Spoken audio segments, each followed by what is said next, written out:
A lot of us don't ask for what we need. We hint, we stay agreeable, and we keep showing up even when something doesn't feel right. We tell ourselves, it's fine. I don't want to make it awkward. I don't want to seem needy. Meanwhile, our body's buzzing with pain, annoyance, or confusion. Today, I want to walk you through a specific client situation that shows exactly how this happens and how to stop cookie crumbing yourself while still staying honest, regulated, and clear. Because I'll show you the exact process we use to move from silent resentment to self honoring clarity without blame or control.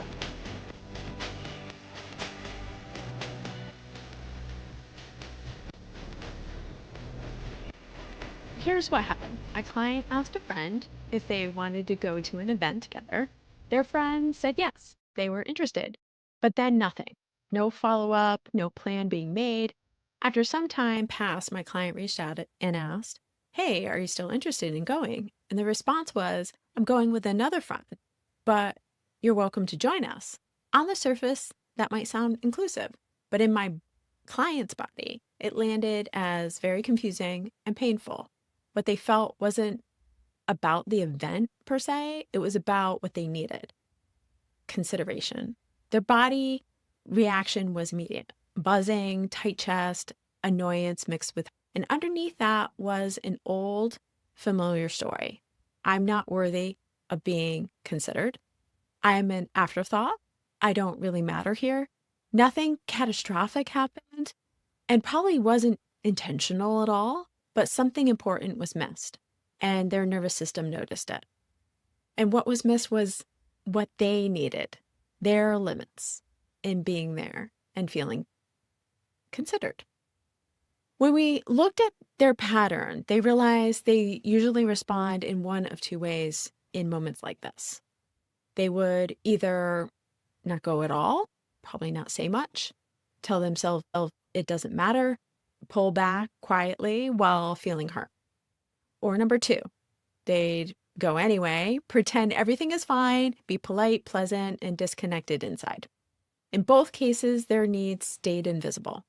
And the message their system absorbed was, your feelings don't belong here because you're ignoring them. And that's not maturity, that's self-abandonment. Instead of jumping to, what should I say, or should I still go, we slowed it all the way down. And I asked them, what do you really need right now? So you don't abandon yourself, regardless of what you decide to do. Once we stayed with that question, the needs became very clear. They wanted connection. They wanted to feel chosen, not added on. They wanted consideration. They wanted mutual planning for someone to contact them or tell them, "Hey, I have a friend and I want them to go too. How does that sound?" No last minute inclusion. They didn't actually do that work to include them. It had to be my client to reach out. Or clarity. They needed to know whether this friendship had space for them. Naming those needs changed everything because it brought them to a picture of what they needed a friendship to look like. In such a small instance, the buzzing softened, the urgency dropped, and they could think again. That's what Care Package does. It stabilizes you first so the situation doesn't run the show, your feelings, your story, your ingrained belief. And this is why the earlier topics that I've talked about in the Confidence Coming Out course are so important. So we're just going to quickly go through them. Consciousness, number one. They noticed activation instead of dismissing it. They took that time to slow down to do the bias key. And number two, communication. They started to talk to themselves differently. And before they reached out to talk to somebody else or to do something else, they didn't reach out from urgency or confusion, from that emotion. Number three isn't exactly a step. It's actually part of the awareness, the consciousness, the step one, which is your attachment filter, your attachment style, and what it brings to the table, but also understanding somebody else's attachment style eventually once you do your own personal work. They recognized this wasn't about being too sensitive. So they went back to, oh, it was an old wound being touched. And only after that could they ask, what would honoring myself actually look like here? And from that steadier place, they had real options. They could choose not to go without disappearing, or they could name it, landed without blaming. They could really talk to their friend about it, or decide what level of connection felt sustainable.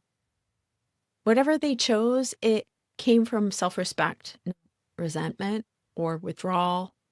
And the goal wasn't to force a different outcome. The goal was to stay intact with themselves and know what that even is. Because I think a lot of the time when we get into that heightened state, that emotional crisis state, all we can think is that. We can't really see clearly.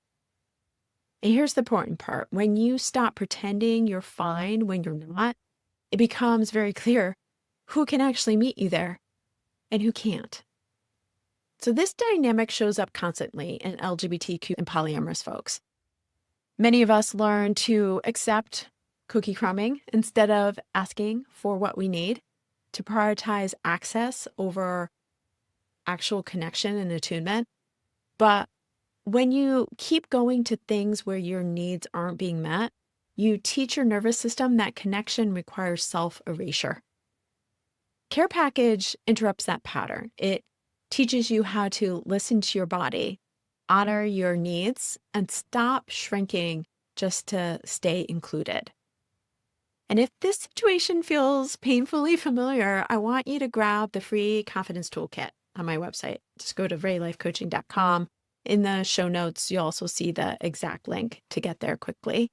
Click on resources and scroll down. It helps you identify needs before they turn into resentment.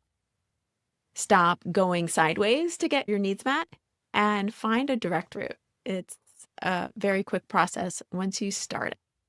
And build self-trust before making relational decisions. The link is in the description. If you put in your email, all you'll get is the free toolkit. You don't get spam. So if you're polyamorous and in Connecticut or nearby or passing through and are looking for a community, I host a Connecticut polyamorous Facebook group for people navigating real world situations just like this. You don't have to keep doing this alone. So again, just go to the Facebook group and go to Connecticut Polyamorous and you'll find it. You'll see the show notes with that link below. So if you've ever thought, why does this hurt even? Nothing really bad is happening. The answer is often a need for connection or need that's been unmet. It doesn't have to be connection. It could be a need.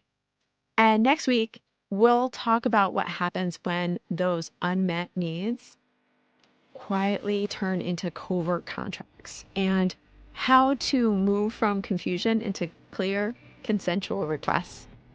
Thank you for joining me.